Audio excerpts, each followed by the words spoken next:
Oi, gente, boa tarde. Essa é a 11ª aula de literatura que vai ser sobre modernismo.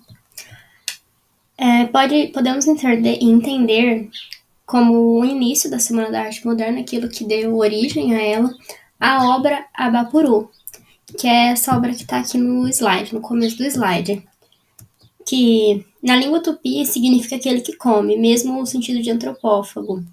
E essa expressão foi a que batizou o Manifesto Antropófago de Oswaldo de Andrade.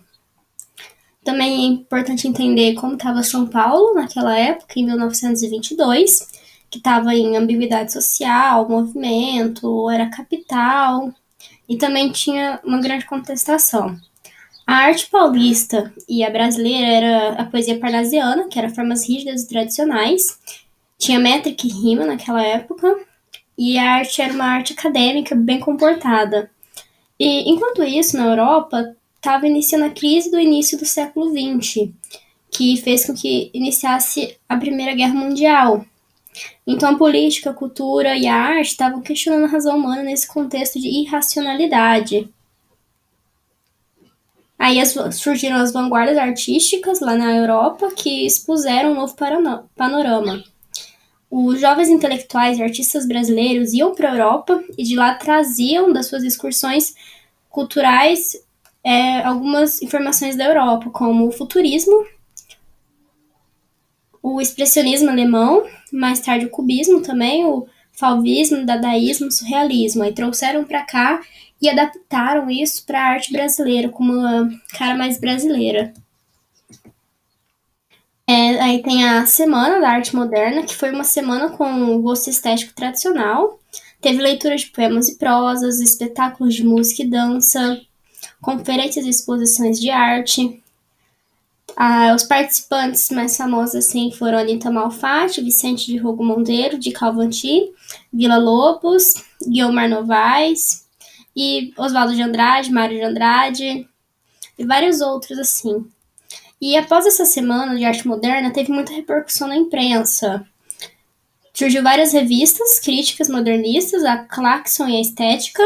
Surgiu o Manifesto Pau Brasil, de 1924, o Manifesto Antropófago, de 1928. Surgiram novas concepções artísticas, estavam quebrando aqueles paradigmas do parnasianismo, não estavam mais seguindo aquele exemplo. Teve uma liberdade criativa que antes com o parnasianismo não tinha, versos livres e tudo mais. Teve um vivo e radical esforço para utilizar a linguagem da arte e contestou os velhos padrões estéticos e repensou a nova realidade brasileira por meio da arte. Ela é dividida em 3 fases, a primeira, segunda e terceira fase do modernismo. A primeira fase é chamada fase heróica, porque foi aquela que começou tudo.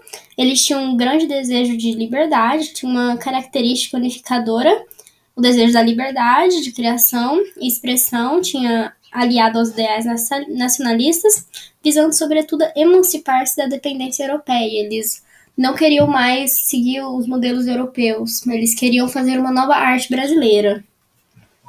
O vocabulário, a sintaxe, a escolha de temas e a maneira de ver o mundo estão no anseio da independência. Começaram a utilizar expressões coloquiais próximas do falar, promovendo a valorização diferenciada do lexo. E o mais importante é a atualidade, por isso centram em fazer o literário na expressão da vida cotidiana. O nacionalismo, por meio da etnografia e do folclore brasileiro. A civilização industrial estava presente também, grande destaque a máquina, a metrópole, mecanizada, o cinema e tudo que está marcado pela velocidade, como seguindo o exemplo do futurismo. Começou a ter um perfil psicológico do homem moderno, procurando demonstrar o caráter e a complexidade do ser humano, apoiando-se para tanto na psicanálise do surrealismo e na antropologia. A poesia apropriou-se do ritmo do vocabulário dos temas da prosa, versos livres, registro do cotidiano, uma linguagem mais coloquial, associação livre de ideias, mescla de sentimentos contrastes, que revela o subconsciente e o nacionalismo. O presente foi incorporado por meio do progresso da máquina do ritmo da vida moderna. O humor se manifestou sob a forma de ironia ou paradoxo, surgindo o poema piada. Na prosa, teve a aproximação com a poesia, a fala coloquial e a utilização de períodos curtos na sinalização do modo de escrever um jeito mais brasileiro. Alguns autores Mário de Andrade, Oswaldo de Andrade, Manuel Bandeira e Antônio de Alcântara Machado. O Mário de Andrade foi o autor percursor da primeira fase, ele ajudou na organização da Semana de 22. Algumas das suas obras é Amor, Verbo Intransitivo, que é uma das suas obras mais importantes, Paulicéia Desvairada, Macunaína e A Escrava que Não Era Isaura. Oswaldo de Andrade, que também ajudou na Semana da Arte Moderna, ele foi escritor e dramaturgo, ele foi quem fundou o Manifesto Antropófago, junto da Tarsila de Amaral. Ele apoiava uma cultura revolucionária e ele também escreveu algumas coisas polêmicas de caráter irônico. Suas obras Os Condenados, Memórias e Sentimentos de João Miramar, Manifesto Pau-Brasil e Manifesto Antropófago. Manuel Bandeira, que ele fez poemas autobiográficos, os seus poemas tinham um termo melancólico e triste, e também tinham rebeldia, desejo de liberdade, saudade da infância, estava tudo presente em suas obras. Algumas de suas obras Os Sapos, As Cinzas das Horas, Ritmo Dissoluto e Libertinagem. A segunda fase do modernismo, no contexto histórico, estava ocorrendo a Revolução Russa de 1917. Teve a quebra da Bolsa de Valores, uma grande crise econômica, começou o governo do Getúlio Vargas e o fim da política de café com leite e o início da Segunda Guerra Mundial, e também é chamado de Geração de 30. Algumas das suas características que foi uma fase muito rica na produção de prosa e poesia, refletiu um momento histórico conturbado, que era aquele que estava passando naquela época. A poesia continuou sendo a reprodução do dia a dia, continuidade à pesquisa estética anterior, ou seja, uma linguagem coloquial, verso livre e a poesia sintética. A poesia começou a ser mais engajada, politizada, comprometida com as profundas transformações sociais que o país estava enfrentando na época. Também tinha poemas voltados para o espiritualismo e para o intimismo. A prosa tem as mesmas preocupações dos poetas, tem um caráter mais construtivo, refletindo e aproveitando as conquistas da geração de 1922. A linguagem se preocupa em comunicar com o leitor, tem uma atitude mais documental e sociológica, no sentido de enfocar a realidade brasileira. Também tinha uma prosa regionalista que enfoca o mundo nordestino. A linguagem usada era dita utilitária, que se preocupa em se comunicar com o leitor. Por isso que era uma escrita simples, acessível, sem requintentes ou malabarismos, sem palavras muito difíceis. Também tinha a prova intimista, que denúncia social e a relação do eu com o mundo. E também surgiu o romance neorrealista. Alguns dos autores, Jorge Amado, Graciliano Ramos, José Lins de Rego, Érico Veríssimo, Rachel de Queiroz, Carlos Drummond de Andrade, Cecília Meirelles, Vinícius de Moraes, Murilo Mendes e Jorge de Lima. O Carlos Drummond de Andrade é um dos autores importantes dessa época, ele foi precursor da segunda fase com a obra Alguma Poesia, que é uma obra que é cobrada no vestibular da FUVEST. Ele foi poeta, contista, jornalista e tradutor. Algumas de suas obras é Alguma Poesia, Brejo das Almas, Sentimentos do Mundo, A Rosa do Povo. A Rachel de Queiroz, ela também foi escritora, dramaturga, jornalista e tradutora. Sua obra principal é o romance O 15, que retrata a seca do Nordeste. Obras O 15, João Miguel, Caminho de Pedra e As Três Marias. Jorge Amado, outro autor, ele era um escritor de prosa urbana e regionalista. Ele abordava os vários problemas sociais da Bahia daquela época. Ele também utilizou uma escrita com uma linguagem mais simples e acessível. Algumas de suas obras são País do Carnaval, Cacau, Capitães de Areia e Bahia de Todos os Santos.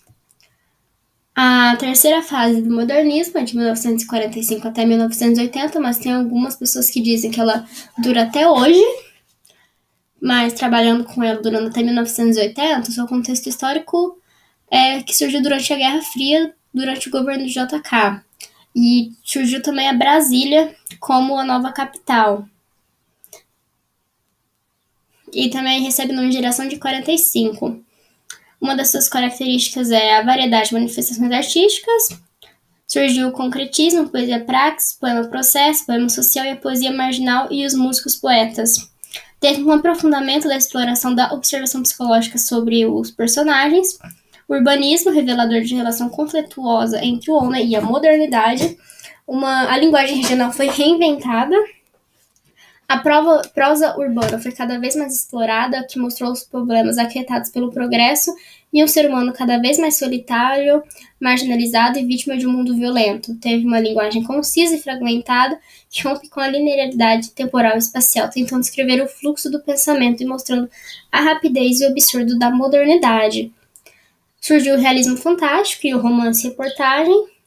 Também tinha prosa de cunho política, que denunciava de um modo sático e irônico a corrupção que assolava o homem. Também teve o surgimento da prosa autobiográfica, do conto e da crônica. A linguagem passou a ser mais formal.